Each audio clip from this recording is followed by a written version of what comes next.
ഇങ്ങനെയായിരുന്നില്ലല്ലോ ചാണ്ടി ഉമ്മൻ കഴിഞ്ഞ ദിവസം പ്രതികരിച്ചത്. ഇപ്പോൾ അദ്ദേഹം പറഞ്ഞതെല്ലാം മാധ്യമ സൃഷ്ടിയാണെന്നാണ്. യൂത്ത് കോൺഗ്രസിന്റെ ദേശീയ ഔട്ട്റീച്ച് സെൽ അധ്യക്ഷ പദവി അതിൽ നിന്ന് അദ്ദേഹത്തെ നീക്കിയത് ോട് വളരെ വൈകാരികമായിട്ടായിരുന്നു. താങ്കൾക്ക് ഓർമ്മയുണ്ടാവും ചാണ്ടി ഉമ്മൻ അന്ന് പ്രതികരിച്ചത്. അബിൻ വർക്കിയെ തഴഞ്ഞതിലൊക്കെ അതൃപ്തി ഉണ്ടായിരുന്നു. വേണമെങ്കിൽ നമുക്ക് ഒരുപക്ഷെ പ്രേക്ഷകർക്ക് അത് ഓർമ്മയില്ലെങ്കിൽ അദ്ദേഹം എങ്ങനെയാണ് കഴിഞ്ഞ ദിവസം നടത്തിയ പ്രതികരണം എന്ന് നോക്കാം. ഇപ്പോൾ അദ്ദേഹം പറഞ്ഞതൊക്കെ മാധ്യമ സൃഷ്ടിയാണെന്നാണ്. പക്ഷേ ശ്രീ ചാണ്ടി ഉമ്മൻ താങ്കൾ ക്യാമറയ്ക്ക് മുന്നിലാണ് അന്ന് പറഞ്ഞത്. ഇതാ കേൾക്കൂ. എന്റെ പിതാവിന്റെ ഓർമ്മ ദിവസം എന്നെ പാർട്ടിയിൽ നിന്ന് എന്റെ സ്ഥാനത്ത് നീക്കി. എനിക്ക് വളരെയധികം മാനസികമായ വിഷമമുണ്ടാക്കിയ കാര്യമാണ്. ഒരു ചോദ്യം പോലും എന്നോട് ചോദിച്ചിട്ടില്ല. രണ്ട്, എന്നോട് പറഞ്ഞിരുന്നെങ്കിൽ ഞാൻ രാജിവെച്ച് ഒഴിഞ്ഞേനെ. എന്നെ അപമാനിക്കുന്ന രീതിയിലാണ് എന്നെ പുറത്താക്കിയത്. പക്ഷെ അപ്പോഴും ഞാൻ പാർട്ടിയുടെ തീരുമാനം എന്നാണ് പറഞ്ഞത്. ഞാൻ പറഞ്ഞത് എന്താ, അങ്ങനെ ഒരു വേദന എനിക്കുണ്ട്. പക്ഷെ ആ വേദന ഉണ്ടെങ്കിൽ പാർട്ടിയാണ് വലുത്. ശ്രീ അബിനും മനസ്സിലാക്കണം, പാർട്ടിയാണ് വലുത്. പാർട്ടിയോടൊപ്പം നിൽക്കണമെന്നാണ് ഞാൻ പറഞ്ഞത്. നിങ്ങൾ വേറൊരു സെൻസിലേക്ക് അതിനെ കൊണ്ടുപോയി. ശരി പൊടിപ്പാറ സാർ, അപ്പോൾ എന്തായാലും ചാണ്ടി ഉമ്മൻ പറഞ്ഞതുപോലെ ഇതൊന്നും മാധ്യമ സൃഷ്ടിയല്ല. അദ്ദേഹം പറഞ്ഞിരുന്നു. ഇന്ന് അദ്ദേഹം മറ്റേതോ തരത്തിൽ ഒരു അനുനയത്തിന് വഴങ്ങിയിരിക്കുന്നു എന്നാണല്ലോ നമ്മൾ മനസ്സിലാക്കുന്നത്. പ്രശ്നങ്ങൾ ഏതാണ്ട് സോൾവ് ആയി എന്ന് നമുക്ക് കരുതാൻ പറ്റും. ഇപ്പോൾ കെ മുരളീധരൻ അവസാന നിമിഷം അദ്ദേഹം ജാഥയിൽ പങ്കെടുക്കാൻ എത്തി. ക്യാപ്റ്റനായി അദ്ദേഹം എത്തില്ല എന്നാണ് കരുതിയിരുന്നത്. അപ്പോൾ ഇതെല്ലാം സെറ്റിൽ ചെയ്യപ്പെടുന്നുണ്ട് എന്ന് കരുതാൻ കഴിയുമോ പൊടിപ്പാറ സാർ? അതായത് കോൺഗ്രസ് എന്ന് പറയുന്ന പാർട്ടി ഇപ്പോൾ ഈ നമ്മുടെ റെജി ലൂക്കോസ് പറയുന്ന പോലത്തെ ഒരു പാർട്ടി അല്ലല്ലോ ഇതൊരു ജനാധിപത്യ പാർട്ടിയാണ്. ഇതിനകത്ത് അഭിപ്രായ സ്വാതന്ത്ര്യമുണ്ട്. ഒരു പരിധി വരെയൊക്കെ ആളുകൾ വെട്ടിത്തുറന്ന് പല കാര്യങ്ങളും പറയും. അവരവരുടെ മൂഡിനനുസരിച്ച്, അവരുടെ വൈകാരികതയ്ക്കനുസരിച്ച്, അന്നേരത്തെ ഒരു വികാര വിക്ഷോഭത്തിനനുസരിച്ച് ചില വാക്കുകളൊക്കെ പറയും. ചിലത് ഇത്തിരി കടന്നു പോകും. പിന്നീട് ആലോചിക്കുമ്പോൾ അവർക്കത് കടന്നുപോയി എന്ന് വരുമ്പോൾ അവരൊരു അനുനയത്തിൻ്റെ കുറച്ചുകൂടി ഒരു റിപ്പൻഡൻസിൻ്റെ രൂപത്തിൽ സംസാരിക്കും. ഇത് സ്ഥിരം പതിവുള്ളതാണ്. ഇത് കോൺഗ്രസിൻ്റെ ഒരു രീതിയാണ്. ഞാൻ പറഞ്ഞു വരുന്നത് എല്ലാം അനുനയിച്ച് എല്ലാം സെറ്റിൽ ചെയ്തു എന്നുള്ളതല്ല. ഈ സമയത്ത് ചില കാര്യങ്ങൾ പറഞ്ഞാൽ മനസ്സിലാകേണ്ടതുണ്ട്. ഇപ്പോൾ കെ മുരളീധരനോട് പറഞ്ഞു, നിങ്ങൾ ഈ ചെയ്യുന്നതിന് തീരുമാനം എടുത്തിട്ടുണ്ടെങ്കിൽ, ഇപ്പോൾ എല്ലാവരും പറയുന്നു അദ്ദേഹം ഗുരുവായൂർ 1-ാം തീയതിയാണ് ദർശനത്തിന് പോയതാണ്. അവിടെ ചെന്നപ്പോൾ അസുഖം വന്നു, അതുകൊണ്ട് ജലദോഷം ശക്തമായി അദ്ദേഹം അവിടെ വിശ്രമിക്കാൻ തീരുമാനിച്ചു.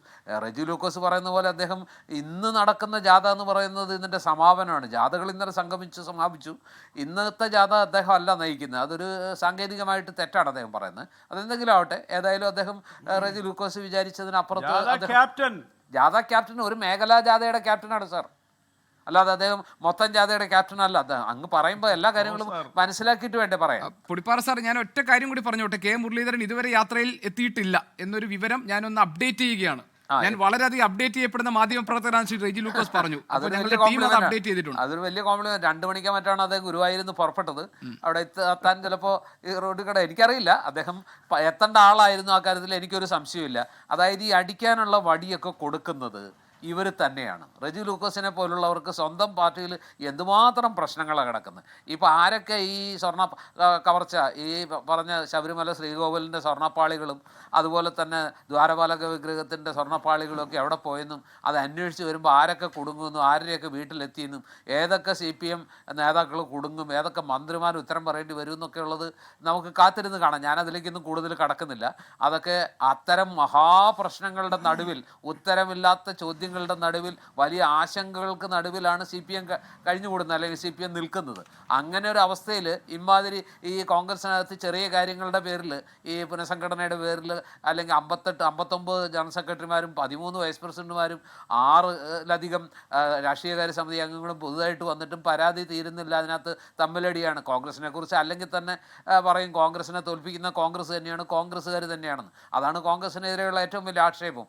അണികളെ നിരാശരാക്കുന്ന രീതിയിൽ, അവരുടെ ആത്മവിശ്വാസം തകർക്കുന്ന രീതിയിൽ അധികാരത്തിലെത്തിയാൽ ഇവർ തമ്മിലടിക്കും, എങ്ങനെയെങ്കിലും അധികാരത്തിലെത്താനുള്ള സാധ്യതകൾ ഇല്ലാതാക്കും എന്നൊക്കെയുള്ളൊരു ആരോപണം ആ പാർട്ടിക്കകത്ത് തന്നെയുണ്ട്. പക്ഷേ റെജി ലൂക്കോസിനോട് എനിക്ക് പറയാനുള്ള മറുപടി എന്താണെന്ന് വെച്ചാൽ, ഇതൊക്കെ നിങ്ങളുടെ പാർട്ടിക്കകത്ത് അതിനേക്കാൾ ശക്തമായിട്ട് ഇപ്പോൾ ഈ G. സുധാകരനെ പോലെ ഒരു തലമുതിർന്ന നേതാവ്, കേരളത്തിലെ മുഴുവൻ കമ്മ്യൂണിസ്റ്റ് വിശ്വാസികൾ ഒരുപോലെ ആദരിക്കുന്ന ഒരു നേതാവ് ഈ കഴിഞ്ഞ കുറേ ദിവസങ്ങളായിട്ട് എന്ത് നിലപാടാണ് എടുത്തിരിക്കുന്നത്? അദ്ദേഹത്തിൻ്റെ വിമർശനങ്ങൾ ആർക്കൊക്കെ എതിരെയാണ്? അദ്ദേഹം പറയുന്ന വാക്കുകൾ എവിടെയൊക്കെ ആരുടെയൊക്കെ നെഞ്ചിലാണ് പോയി തറയ്ക്കുന്നത്? എന്നിട്ട് ആരൊക്കെയാണ് അനുനയമായിട്ട് പോയത്? ഇന്നലെ എന്തിനാ നാസറും സുജാത മാഡമൊക്കെ അവിടെ പോയി അനുനയിപ്പിക്കാൻ ശ്രമിക്കുന്നത്? അപ്പോൾ നിങ്ങളുടെ പാർട്ടിക്കകത്ത് ഈ പ്രശ്നങ്ങളൊക്കെ ഉണ്ട്. എന്തെല്ലാം ആരോപണങ്ങൾ വരുന്നു, ആർക്കെല്ലാം എതിരെ. അതൊന്നും നിങ്ങൾക്ക് പ്രശ്നമല്ല. ഇദ്ദേഹം പറഞ്ഞു കേട്ടാത്തൊന്നും CPM-ന് ഒരു പ്രശ്നമില്ല. ടേക്കൺ ഫോർ ഗ്രാൻഡഡ് ആണ്. ഇന്നങ്ങ് മത്സരിക്കുക, നാളെ 100 സീറ്റുമായിട്ട് അധികാരത്തിൽ തിരിച്ചു. അത്ര സുരക്ഷിതവും സുഗമവും ഒന്നും അല്ല റെജി ലൂക്കോസ്. അങ്ങനെയെങ്കിൽ ഈ പറഞ്ഞ ഈ ബൈ ഇലക്ഷനിൽ പാലക്കാട് എങ്ങനെയാണ് ഇത്രയും 18,000 വോട്ടിന് തോറ്റുപോയത്? എങ്ങനെയാണ് ഈ പറഞ്ഞ ചേലക്കര മണ്ഡലത്തിൽ നിങ്ങൾക്ക് കഴിഞ്ഞ തവണ കിട്ടിയ 20,000 വോട്ട് അല്ല 22,000 വോട്ടോ അല്ല 27,000 വോട്ട് ഇല്ലാതെ പോയത്? 39,000 വോട്ടിന് ജയിച്ച സ്ഥലത്ത് 12,000 വോട്ടിനാണ് ജയിച്ചത്. അതുപോലെ തന്നെ ഈ പറഞ്ഞ പുതുപ്പള്ളിയിലും തൃക്കാക്കരയിലും ഒക്കെ എങ്ങനെയാണ് ഈ പറഞ്ഞ സകലരും പൊടിപ്പാർ സാർ, ഇപ്പൊ നമ്മൾ ഈ വിഷയത്തിലേക്ക് വന്നാൽ ഈ KC വേണുഗോപാലിന് വേണ്ടി നടത്തുന്ന നീക്കങ്ങൾ എന്നത് ഈ അവസാനം ഇതിന്റെ ഫലം എന്താകും? അങ്ങനെയൊന്നും ഒരാൾക്ക് ഏകപക്ഷീയമായിട്ട് ഇതിനെയൊന്നും അങ്ങനെ ഹൈജാക്ക് ചെയ്യാനൊന്നും പറ്റുമെന്ന് ഞാൻ വിശ്വസിക്കുന്നില്ല. കേരളത്തിൽ ഇപ്പോൾ VD സതീശൻ്റെ ഒരു ഇൻറ്റഗ്രിറ്റി നമുക്കറിയാമല്ലോ. നിലപാടുകളുടെ കാര്യത്തിൽ, തീരുമാനങ്ങളുടെ കാര്യത്തിൽ VD സതീശനോളം വ്യക്തതയുള്ള ഒരു രാഷ്ട്രീയ നേതാവിനെ ഈ സമീപകാല കേരളം കണ്ടിട്ടുണ്ടോ? ഉദാഹരണത്തിന് PV അൻവർ എന്ന് പറയുന്ന ആൾ വേണ്ട. UDF ജയിച്ചു കഴിഞ്ഞാൽ ആ ക്രെഡിറ്റ് മുഴുവൻ അദ്ദേഹം അടിച്ചുകൊണ്ട് പോകും. അതുകൊണ്ട് അൻവറിനെ പോലെ ഒരാൾ വേണ്ട. UDF-ന് അല്ലാതെ ജയിച്ചിരിക്കും, ജയിച്ചില്ലെങ്കിൽ അതിൻ്റെ ഉത്തരവാദിത്വം ഞാൻ ഏറ്റെടുക്കുമെന്ന് പറഞ്ഞ് തൻ്റെ ഇടത്തോടെ നിന്ന് PV അൻവർ ഇല്ലാതെ തന്നെ വൻ ഭൂരിപക്ഷത്തിൽ UDF ജയിച്ചില്ലേ? അത് KC വേണുഗോപാലിൻ്റെ തീരുമാനമല്ലല്ലോ, അത് അദ്ദേഹത്തിൻ്റെ തീരുമാനമല്ലേ. പാലക്കാട് അദ്ദേഹം നിലപാടെടുത്തു. ആ നിലപാടുകൾക്കെല്ലാം അദ്ദേഹം ലോകത്തെവിടെയായാലും ഏത് സമയത്തും 24 വാർത്തകളും ഓഗ്മെന്റഡ് റിയാലിറ്റി പാക്കേജുകളും എക്സ്പ്ലെയിനറുകളും വിശദമായി കാണാൻ ഞങ്ങളുടെ YouTube ചാനൽ നിങ്ങൾക്ക് സബ്സ്ക്രൈബ് ചെയ്യാം.